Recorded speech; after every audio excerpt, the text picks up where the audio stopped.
Hey everyone, North Star Knife Reviews. How you all doing today? I hope you're having a good one. So I've got a little open tag that I think might be kind of fun and interesting. At least I hope it will be. I'm calling it Back to the Future. What I want is for you to go back, take the very first knife that you reviewed on your channel, and let's take another look at it. Maybe your opinion is going to be the same as it was then. Maybe it's going to be really different. I don't know. But I just thought it'd be fun to just see what did you do for your very first knife on YouTube? What did you think about it? What do you think about it now? So this is the very first knife that I took a look at. Okay, and quite honestly, my thoughts about it are pretty much the same as they were then. This is the Boker City 2. Now, at the time these came out, they had a city, and I can't remember if the other one was country or outdoor or whatever, but this had the black, the other one had OD green scales. They got rid of that quite a while ago, but they still do make this, the City Tech tool, and the OEM on this is actually Sanren, to the best of my knowledge. Sanren is also the OEM for rake knives, and rake has a version that looks very, very similar. May not be exact, but it's pretty close. Don't know if Sanren has one of these on their own label, but they make a lot of stuff for both Boker and for rake.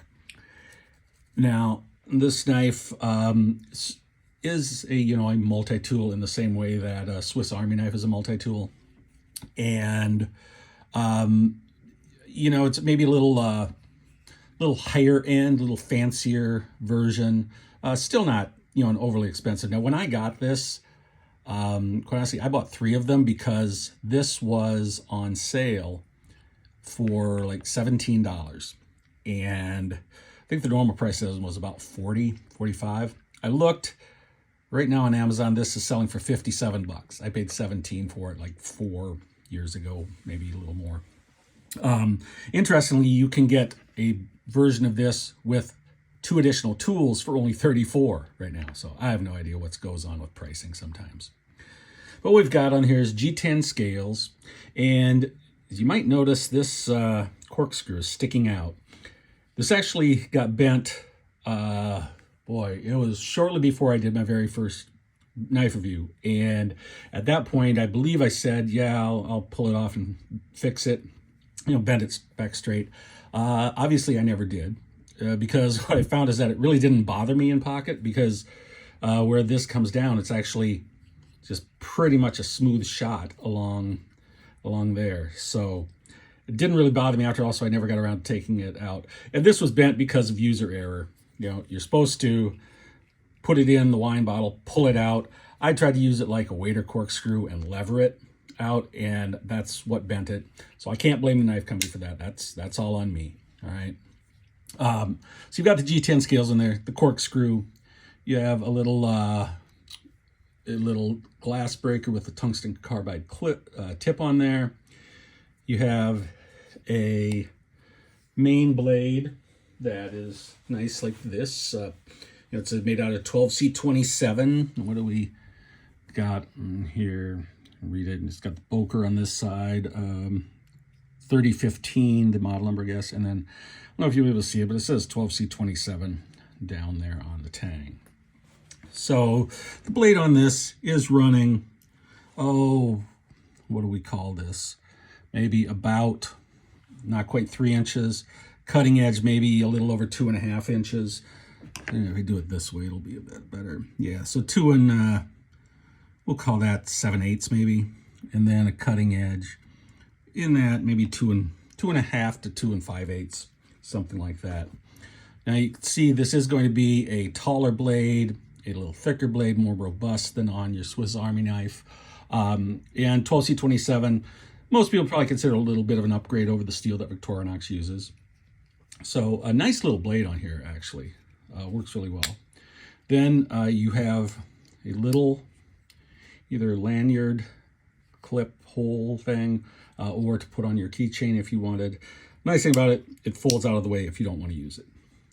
You then have 2 more tools on this one. First, basic screwdriver cap lifter.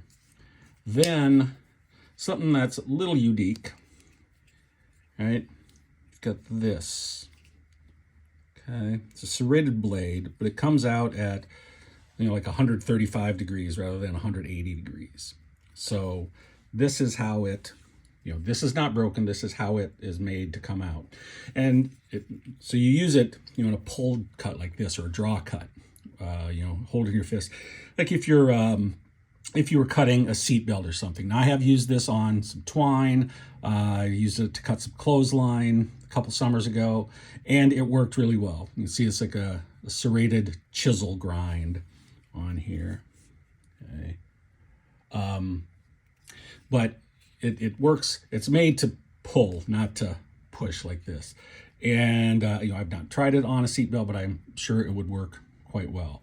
Now, on the tip of this, it has what is advertised as a small screwdriver, which is well and good. That's fine. It can be used as that, but there's an issue, and that is the fact that because of the way this comes out, you know, if you are holding it here and you are using it, you run the risk of this snapping back on your finger, and I really don't think that would be pleasant. So what I would suggest, if you do get one of these and you are going to use this as a small screwdriver, that's fine, but grip it on the blade itself, especially if you're putting any torque at all on that, because otherwise you just run the risk of, you know, whack. That ain't going to be good. So strikes me that not the best design in the world. I would have probably just left it off so that people don't, you know, cut into their fingers. But, you know, you do you. You've been warned. Use it like this. It's going to be much better for you. Anyway, Boker Tech Tool City 2. You know, I think it's a great little knife. I carried it quite a bit, and I liked it when I first did it. I still like it. So that's my Back to the Future. You guys show me yours if you feel like it, because I really think it'd be interesting. All right, you guys have a great day, and I will catch you next time.